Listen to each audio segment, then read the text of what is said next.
प्रश्न दिया गया हमको दो बिंदु आवेश जिनके मान क्रमशः 1 माइक्रोकुलाम तथा -0.25 माइक्रोकुलाम हैं, वायु में एक दूसरे से 0.40 मीटर की दूरी पर रखें। तो दो बिंदु आवेश ए और बी हैं। ए पर 1 माइक्रोकुलाम का आवेश रखा है, बी पर -0.25 माइक्रोकुलाम का आवेश रखा है, और इन दोनों आवेशों के बीच की जो दूरी है वो 0.40 मीटर है ना। फिर कह रहा बताइए कि इन दोनों आवेशों को मिलाने वाली रेखा कि किस बिंदु पर तीसरा आवेश रखा जाए कि उस पर कोई बल ना लगे। तो कोई बल ना लगे, है ना। तो जैसे मान लो हम बीच पे रखते हैं, मान लो यहां पर रखा हमने, ठीक है। तो ये धनावेश है, धनावेश का लगने वाले बल की दिशा धनावेश से दूर होगी, तो इस पर ज्ञात करना तो इस ओर हो जाएगी, ठीक। जब ए के कारण निकालेंगे, अब बी ऋणावेश है, तो ऋणावेश कारण क्या होगा, जिस तरफ ऋणावेश स्थित होता है लगने वाले बल की दिशा उसी ओर होती है, तो ये दोनों एक ही दिशा में हो जाएंगे, तो जुड़ जाएंगे। तो परिणामी बल कभी भी शून्य नहीं हो सकता है। अब या तो आवेश यहां रखेंगे या यहां पर रखेंगे, ठीक है। तो मान लो आवेश यहां पर रखते हैं, ये हमारा क्या हो जाएगा, गलत हो जाएगा, ठीक है। यहां पे आवेश बीच में आवेश नहीं रखा जाएगा, आवेश मान लो इस तरफ रखा जाता है। अब आवेश मान लो यहां रखा तो ऋण आवेश है, लगने वाले बल की दिशा क्या होगी, ऋण आवेश की ओर होगी, और धन आवेश कर्ण दूर हो जाएगी, है ना। तो यहां पर निकल आएगा, क्योंकि जो बल हो वो विपरीत दिशा में होने चाहिए। तो हमने मान लिया कि जो आवेश है इस पर आवेश का परिमाण हम क्यू मान लेते हैं, ठीक है। और ये कहां रखा जाता है, जो बी है ना, दूसरा आवेश, उससे इसकी दूरी मान लेते स्मॉल एक्स से। तो हमने मान लिया कि मानक जो तीसरा आवेश क्यू है वो बिंदु बी पर स्थित दूसरे आवेश, ये दूसरा आवेश है, ये पहला आवेश, ये दूसरा आवेश, दूसरे आवेश से स्मॉल एक्स मीटर की दूरी पर रखा है।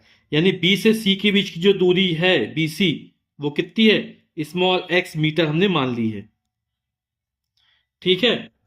अब समझिए, एक बार फिर दिशा समझते हैं।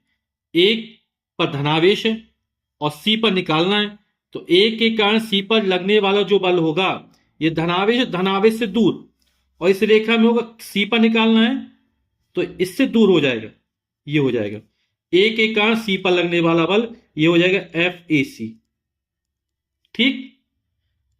अब बी के कारण सी पर लगने वाला बल, चूंकि ऋण आवेशित करण है, तो लगने वाला बल क्या होगा, ऋण आवेश की ओर होगा, तो ये जो बल लगेगा ये एफ बी सी होगा।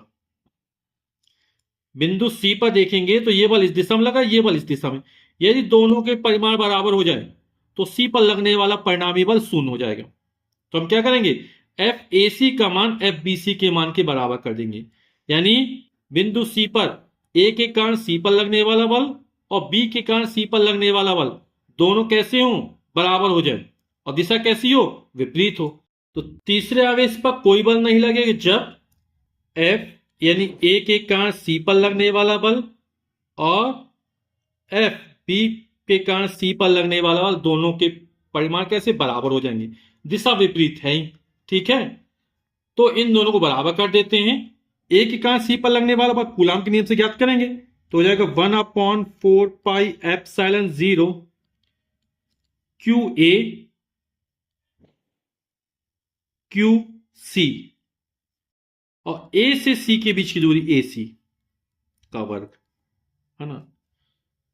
कूलाम नियम क्या कहता है कि दो बिंदुवत आवेशों के बीच लगने वाला आकर्षण या प्रतिकर्षण बल उन आवेशों की मात्राओं के गुणनफल के अनुपाती और बीच की दूरी के वर्ग के व्युत्क्रमानुपाती होता है। तो ए पर आवेश क्यू ए हो गया, सी पर आवेश क्यू सी हो गया, बीच की दूरी ए सी हो गई। इस तरह बी सी पर क्या हो जाएगा, 1/4 पाई एप्सिलॉन 0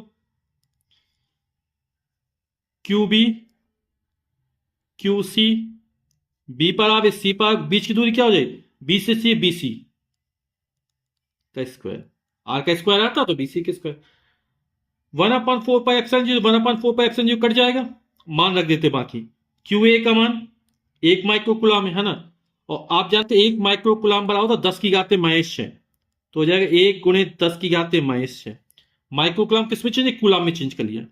क्यू सी का मान क्यू माना था, तो क्यू लिख दे, ये भी कट जाएगा। लेकिन ए से सी तक की दूरी, ये दूरी 0.4 है और ये दूरी x मानी, कितनी हो जाएगी, x प्लस 0.4 का होल ऑफ स्क्वायर बराबर, ये कट ही गया था, QB का मान कितना है 0.25 माइक्रोकूलम, यानी 0.25 गुणे 10 की घात -6, 1 माइक्रोकूलम है 10 की घात -6 कूलम।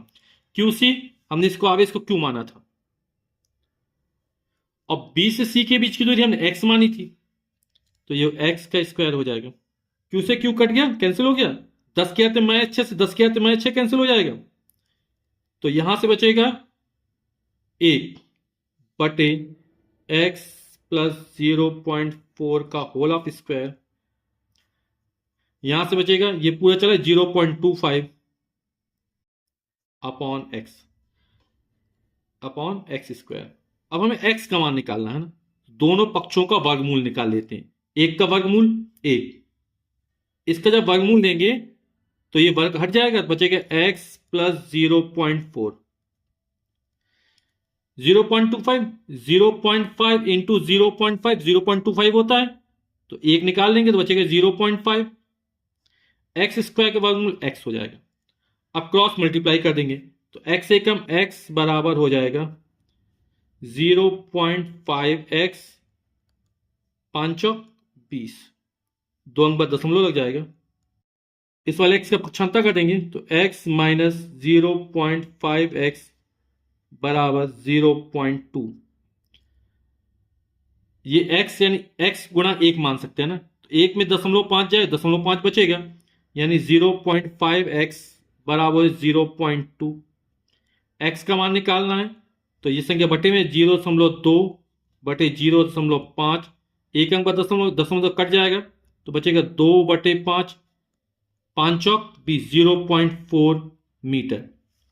यानी कि दूसरे आवेश से जब 0.4 मीटर की दूरी पर रखेंगे आवेश, तब उस पर लगने वाला बल शून्य होगा, यानी परिणामी बल कितना शून्य हो जाएगा, यानी इस पर कोई बल नहीं लगेगा। कब, जब दूसरे आवेश से 0.4 मीटर की दूरी पर रखा जाएगा।